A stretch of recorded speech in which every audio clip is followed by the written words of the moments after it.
So good morning everyone, Asima daily blogging চ্যানেলে আবার একটা নতুন ভিডিওতে আপনাদের সকলকে জানাই স্বাগত। আমি অসীমা আবার একটা নতুন ভিডিও নিয়ে চলে এসেছি আপনাদের সঙ্গে। আর এখন টাইম হচ্ছে 8টা 38-এর মতন। আর আমি করেছি পরোটা ব্যাটার, এটা দিয়ে সকালবেলা মিটিতে আমি পরোটা বানিয়ে দিয়েছি। মিটি স্কুল চলে গেছে মেয়ে, আর এই আমি বানিয়েছি একটা নিজের জন্য পরোটা। তো চলি খেয়ে ফেলি ঝটপট। তো এখন ঘড়িতে বেঁচে গেল 11টা 35। আর যথারীতি আমি দুপুরের লাঞ্চ অনেকক্ষণ বসিয়ে দিয়েছি। টিফিনটা আপনাদেরকে দেখালাম। এখন 8:30 বাজে, আমাদের টিফিন করা হয়ে গেছে। আর আমি করলাম বলতে পেঁয়াজ কলি। হ্যাঁ, আজকে ভাজাভুজি বলতে দুরকম করেছি, একটা পেঁয়াজ কলি শাক আর আলু দিয়ে, আর বেগুন ভাজা। 3টে বেগুন ভেজেছি, আর ওর জন্য ভেজেছি পেঁয়াজ কলি শাক ডাল। আর আজকে করেছি মসুরির ডাল, কালো জিরে পাঁচফোড়ন আর শুকনো লঙ্কা তড়কা লাগিয়েছিলাম। যে কুকারে হচ্ছে দেখছেন, এটা হচ্ছে বাঁধাকপির সেদ্ধ। আর মাছের ঝোলটা আজকে যেহেতু মাছগুলো খুবই টাটকা ছিল একদম, তো মাছের ঝোলটা আমি ফুলকপি, শিম, বেগুন, আলু, ঠিক আছে, মটরশুঁটি আছে, দেখুন মটরশুঁটি দেখা যাচ্ছে, আর দেবো একটু পেঁয়াজ করে চাল নেওয়াবার আগে মুহূর্তে। তো আজকে আমি মাছের ঝোলটা এই দিয়েই করবো। আর মাছের ঝোলটা আমি দুবেলাটাই করবো, আমি এতটা করেছি। সকালটা দুবেলা হয়ে যাবে। আমি যেন সবজি টবজি দিয়ে আজকে মাছের ঝোলটা করবো, আবার করে টোরে আমি স্নান করে বেরাবো। তো আমি আজকে এই হয়েছে আমাদের দুপুরের লাঞ্চ। আর ভাতটাও হয়ে গেছে। যারা আমার রেগুলার ব্লগ ফলো করেন তারা জানেন আমি কুকারে করেই ভাত করি। তো যাই হোক, এই যে পেঁয়াজগুলির শাকগুলো না আবার আগে মুহূর্তে দেবো, ধুয়ে রেডি করে রেখেছি। তো সবজিগুলো একটু ভাজা ভাজা করে নিই ভালো করে। তারপরে আমি এর মধ্যে আদা বাটা, টমেটো আর কাঁচা লঙ্কার পেস্ট, মানে আমি টমেটো আর কাঁচা লঙ্কাটা সেদ্ধ করে পেস্ট করে রেখেছি। দারুণ টেস্ট হয়, বাড়িতে একবার করে দেখতে পাবো। আমি কিন্তু এখন নুন হলুদ কিছু দিইনি, জাস্ট তেলে ভাজি, গোটা জিরে তড়কা লাগিয়ে আমি এটা একদম ভাজি। তো এই দেখুন, এটা হলো আমার আদার পেস্ট। আদাটা বেটে রেখেছি, এই যে বাটিতে করে আমি বেটে রেডি করে গেছি। আর এটা হলো টমেটো আর কাঁচা লঙ্কা, এটাকে সেদ্ধ করেছি, সেদ্ধ করে বেটে রেখেছি।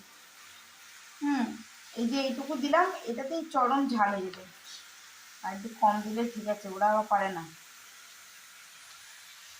আর দেবো আমি আদা বাটা।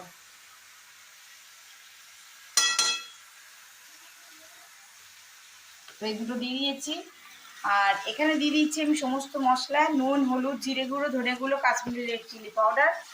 আর দেখিয়ে দিলাম আপনাদেরকে যে আমি টমেটো কাঁচা লঙ্কার পেস্ট আর দিয়ে দিয়েছি আদা বাটা।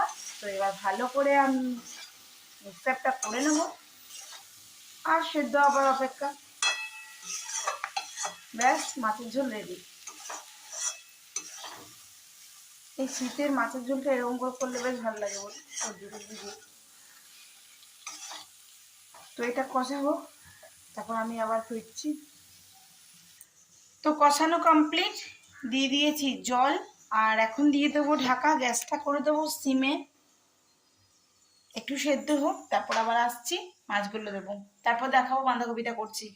বাঁধাকপি এখনো গ্যাস খোলেনি, চলো। তো আমার মাছের ঝোল সবজি দিয়ে একেবারে রেডি হয়ে গেছে। আর হয়ে গেছে এখানে একদম ধোয়া ওঠানো বাঁধাকপি। বাকি তো আপনাদের সঙ্গে সমস্তটা শেয়ার করেছি। তো এই হলো আজকে আমাদের দুপুরের লাঞ্চ। তো চলুন, আমি এবার স্নান করবো, আর বললাম একটু বাইরে যাওয়ার আছে।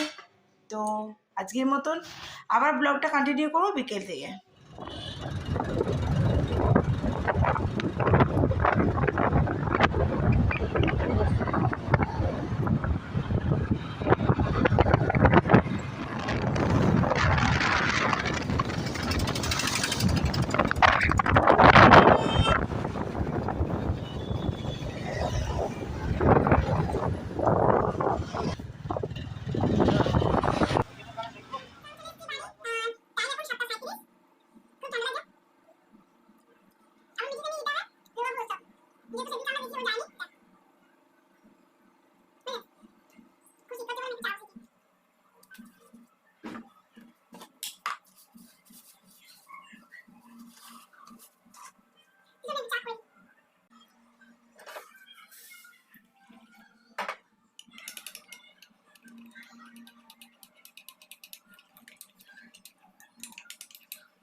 কেমন লাগে।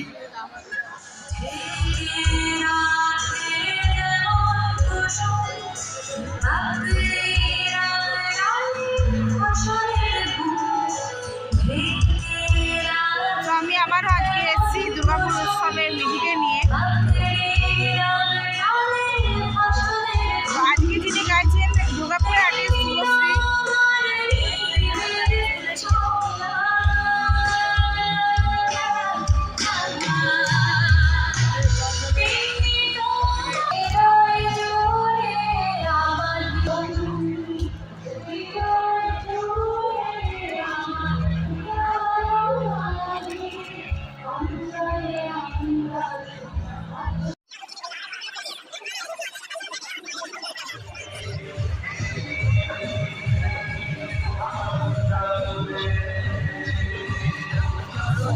চলুন মিঠির খাওয়া হয়ে গেছে পাওভাজি, আর এদিকে র্যান্ডাম প্রোগ্রাম চলছে, কিন্তু আমাদেরকে বাড়ি যেতে হবে এবার 9:21। তো চলুন আজকের মতন